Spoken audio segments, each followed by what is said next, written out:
They're saying almost every human being has about enough plastic in them to manufacture like a credit card.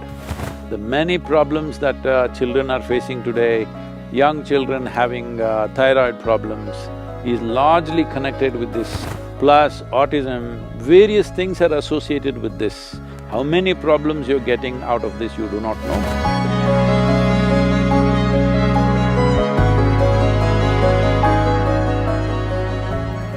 So, Sadhguru, majority of your work is towards sustainable solutions, but also a lot of your work is to raise human consciousness.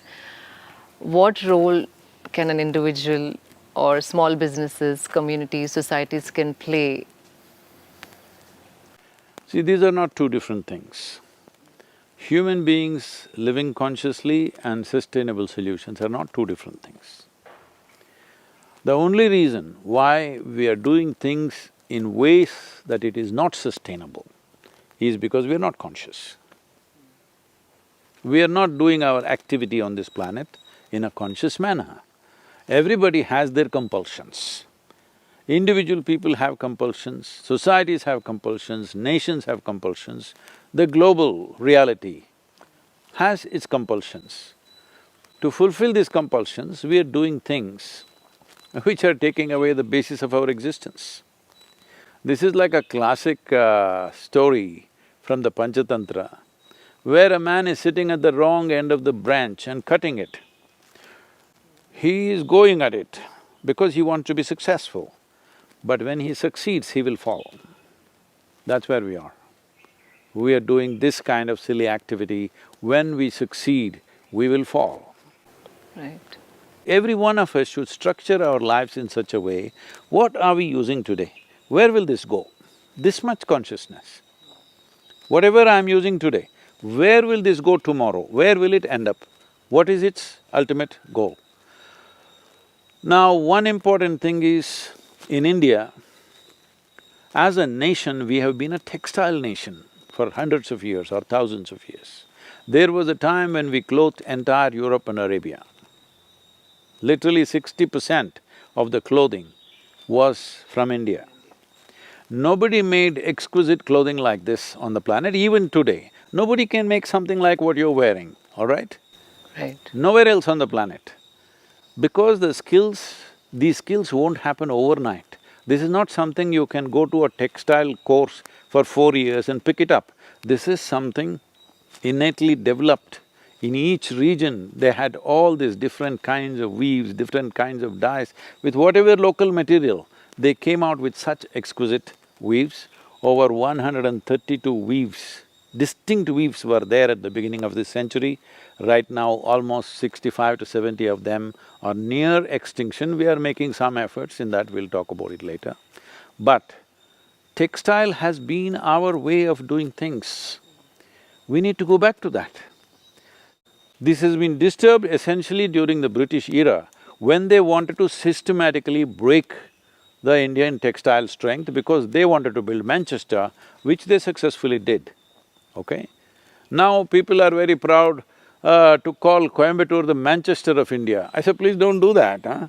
Let them call Manchester Coimbatore of England because this is where the real weaving and spinning and everything, the cotton was, all right, textiles. This is the region in which it happened, and in every region there are unique ways. If we bring this back, even in reasonable context, if we develop the needed markets, if we revive the skills that are there, I'm telling you, in this country, easily it will employ anywhere between 200 to 300 million people within the next 5 to 6 years' time. Some efforts are being made by the textile industry, many policies have changed, we have also been working with them, but it's not enough if you want a revolution. Above all, for all this you need a market. That's why you are very important, that's one reason I'm talking to you, because we need a market. Market should be sensitive to aesthetics. Market should be sensitive to sustainability. Right now, they want to go to some shop and buy 10 nylon clothes. If they go shopping, nobody's buying one, because they buy 2 dozen like this. 1, 2, 3 they'll wear, after that it's got bored, and again by the time they can wear these 2 dozen, already they've shopped once again, all right?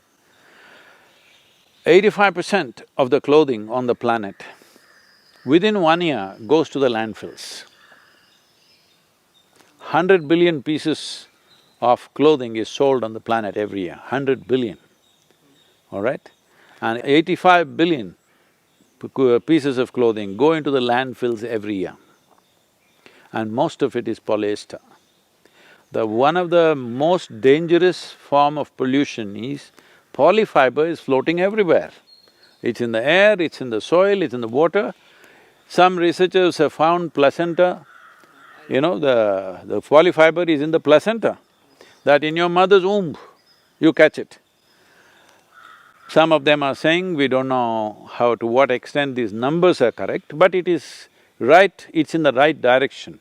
They are saying almost every human being has about enough plastic in them to manufacture like a credit card.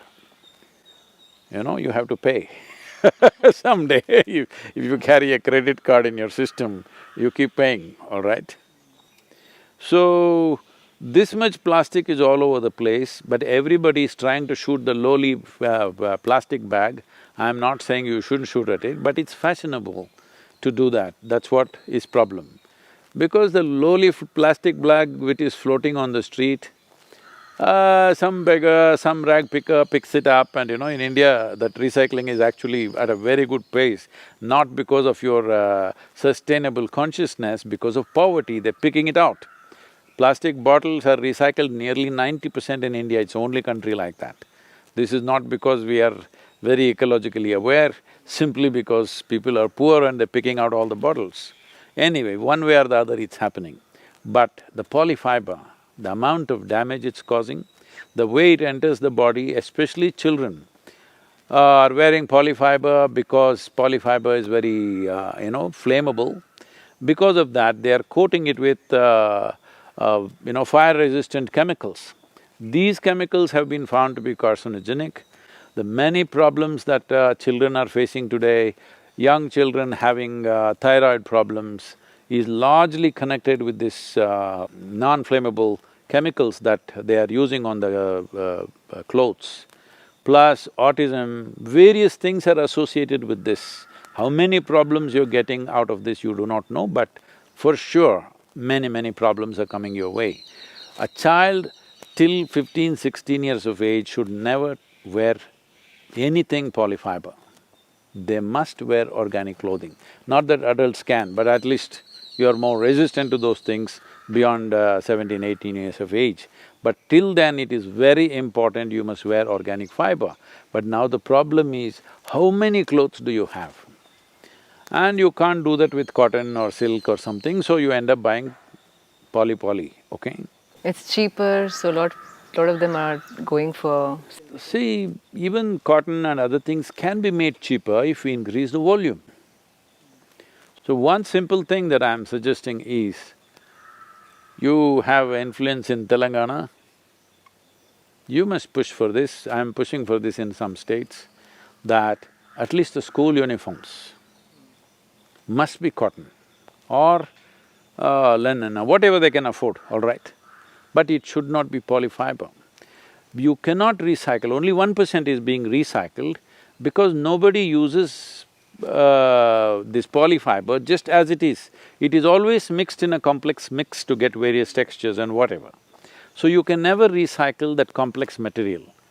If it was just pure nylon or pure polyfiber, we could have recycled it. You cannot recycle it because it's mixed with various other things, so recycling is not possible.